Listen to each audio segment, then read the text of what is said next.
Today in Exploring Scotland's History, we're going to have a look at the myths and traditional tales that surround the beautiful Isle of Iona.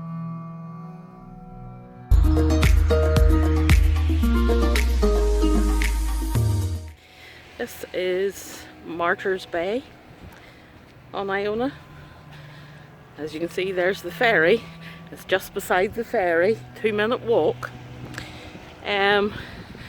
Called Martyrs Bay because 68 monks were brutally murdered here when the Vikings came to land and the monks decided that they didn't want to leave this beautiful island.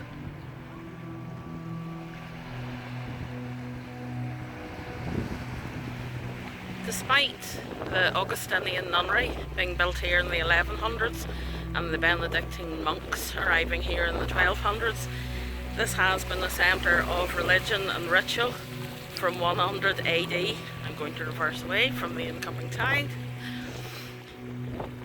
There are also stories of Lovecraftian monsters who came and fed and feasted on these islands, and people would have come over and made sacrifices to try and remove them from the area. There's also a story of a clergyman who visited Iona in the 1940s and nearly drowned as he walked from the ferry to the Abbey. He thought he was on the causeway, he could see it, no one else could, and his friends had to save him. There's also stories of the Abbey being empty and you can still hear singing, and Viking ghost ships appearing up to let marauders off to attack the Abbey. It's an island that is obviously the base for Christianity, but they say the air is thin here, and as we keep going around the island you will realise that it's not just Christians that find comfort on this island. It has a darker side as well. This is the tiny headstone of 𝕳𝖊𝖇𝖗𝖎. We'll tell you her story as we go round.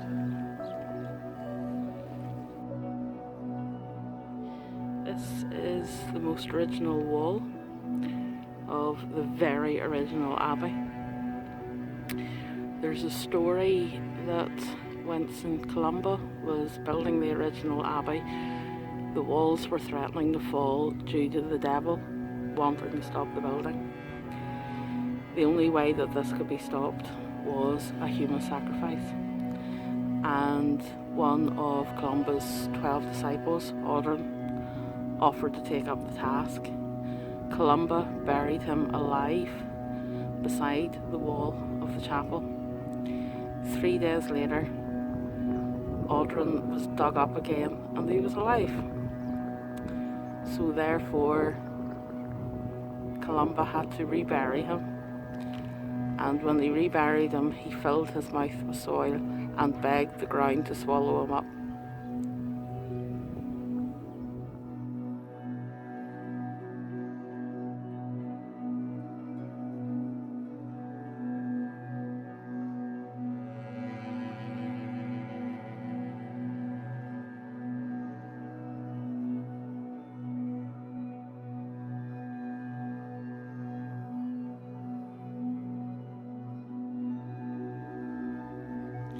Iona had spiritual significance for the Vikings also.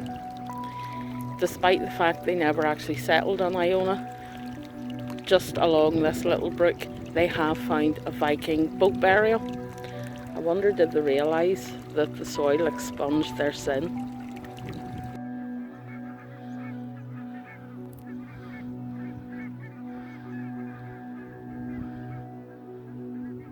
Right, we're now heading up to 𝕳𝖊𝖇𝖗𝖏. Iona wasn't always called Iona. It was called 𝐼 or 𝐵𝖊𝖇. His name was changed 1,000 years ago. Where are we going? Yeah, we're going this way. 𝕳𝖊𝖇𝖗𝖏 is the highest point on Iona. It's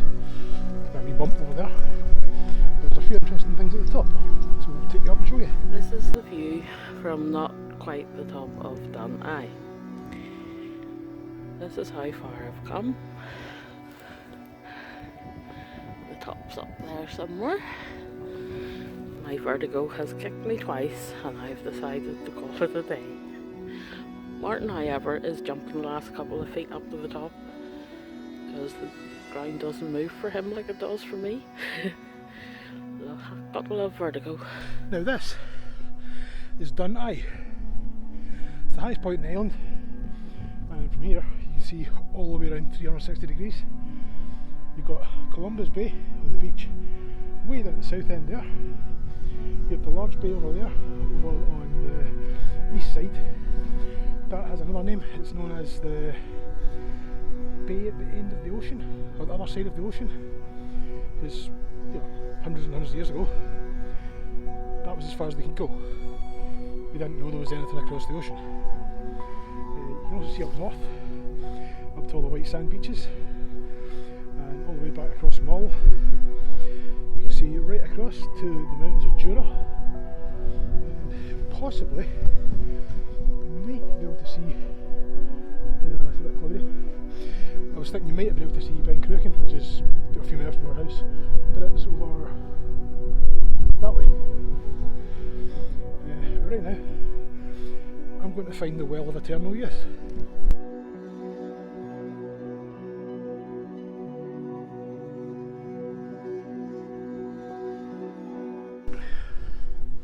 I found the Well of Eternal Youth, but it's not very eternal.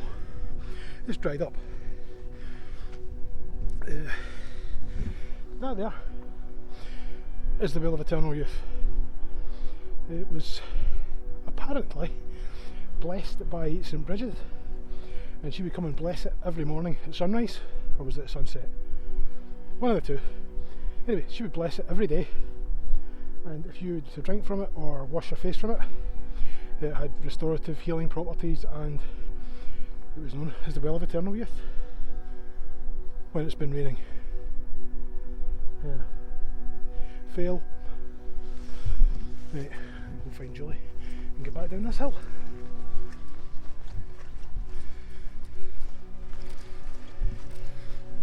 I don't actually want to get back down off this hill. It's just like, the views are just ridiculous. They're intense.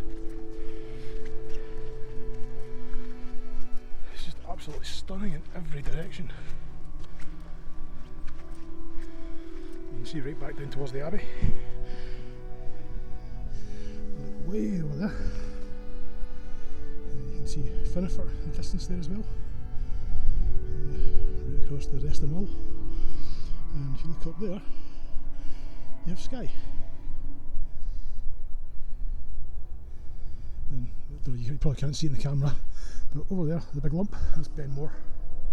That's the highest mountain in Mull, which I will get around to climbing at some point, just not today. And how the hell did I go up here? Actually, there's a wee trick point. I wonder if it points anything out. Sometimes there's wee lines on top telling you where things are. Nope, just a trick point. Oh well. Onwards and downward. That's going down is easier than coming up.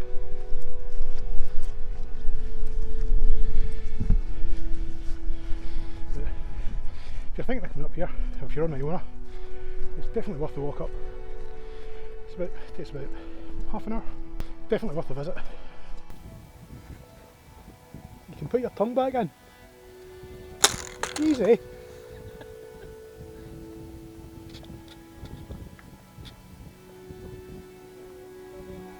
Just passing yet another self-erected monument to Campbells and Sutherlands. Historically, two of the richest families in Scotland. Coincidentally, the two families who were the most involved in the Highland clearances. There are just monuments to their family all over the country. We've got them several just a few miles from our house. This is the second one I've seen today for them. They've got the effigies in the Abbey itself, and there's one to some Sutherland who married a Campbell. Thought Iona would be a quick day trip. Could really do with the weekend here. But when we look at these unusually shaped mounds, I'm going to tell you some of the different stories that surround the island. The first story links up the little mounds behind us, that most of them are perceived as fairy hills, and the headstone that we found in St. Dora's Church. That was the headstone of 𝕳𝖊𝖇𝖗𝖎, and this is her story. 𝕳𝖊𝖇𝖗 belonged to the Hermetic Order of the Golden Dawn, a group quite deeply based in the occult. Apparently 𝕵 Stoker was part of this group, but she felt she had a calling to Iona because of the thin air and the atmosphere, and there was talk that it was easier to travel over to the other side. So she came to Iona, and one night, nobody knows why, she headed out of her croft with a knife and decided she was going to dig her way into 𝕊𝖃. She was reported missing the next morning, but wasn't found until 2 days later. She was found completely naked except for a cross and a cloak, and a cross had been dug beneath where she lay. She was found on the fairy mound, and although coroners decided that she had died of exposure, it is presumed that she could have had a bad psychic attack. There are also rumours that one of the other members of the cult possibly made sure she had a demise. There are also stories surrounding 𝕳𝖃 𝖃𝖏, or Angel's Hill. Apparently that's where 𝕾𝖈𝖔𝖊𝖘 had been seen speaking to the angels. Other monks had seen the angels descending down on them. If you sit on the grassy knoll of 𝕳𝖃 𝖃𝖏, you can hear fairy music. 2 men were coming home from fishing and passed the fairy hill and found an opening. One of them went in and joined the dancers, and the other stuck his fishing in the door and left. The man who joined the fairy dancers appeared back out of the hill a full year later. His fish were still fresh until he brought them out in the open, and there they rotted instantly and dropped off his hook. It's also a lesser fairy hill. Yeah, it's all fairy hills, isn't it? 𝕳𝖃, and if you're very unfortunate, you'll meet the Queen of the Fairies there. And the only way to avoid her is to sing this song while spinning 3 times round the fairy hill. I'm going to read it because I can't sing and I'll never remember the words. O fairy queen of 𝕳𝖃, I dance for you and all your kin. Let me pass freely now, don't come out and I won't come in.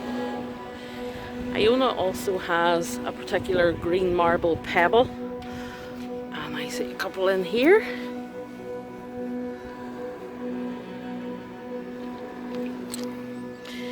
These are called Mermaids' tears, and as always in Iona, there's a story about them. So this tale starts on the beach, probably this one, where a mermaid fell in love with one of the monks up at the Abbey, and every night she would go up to the Abbey and pray to get a soul so that her and the monk could be together. It never happened, and every night she went down to the beach in tears, and as her tears hit the beach, they turned these rocks green. That's the story. Therefore, mermaid's tears. You keep a mermaid's tear in your pocket, it will save you from drowning. If you launch one into the sea, it can mend a broken heart, and it can remove any negative thoughts that you have. So let's give it a go. And it's gone.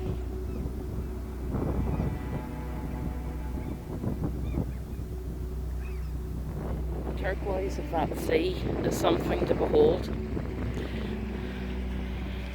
The islands surrounding Iona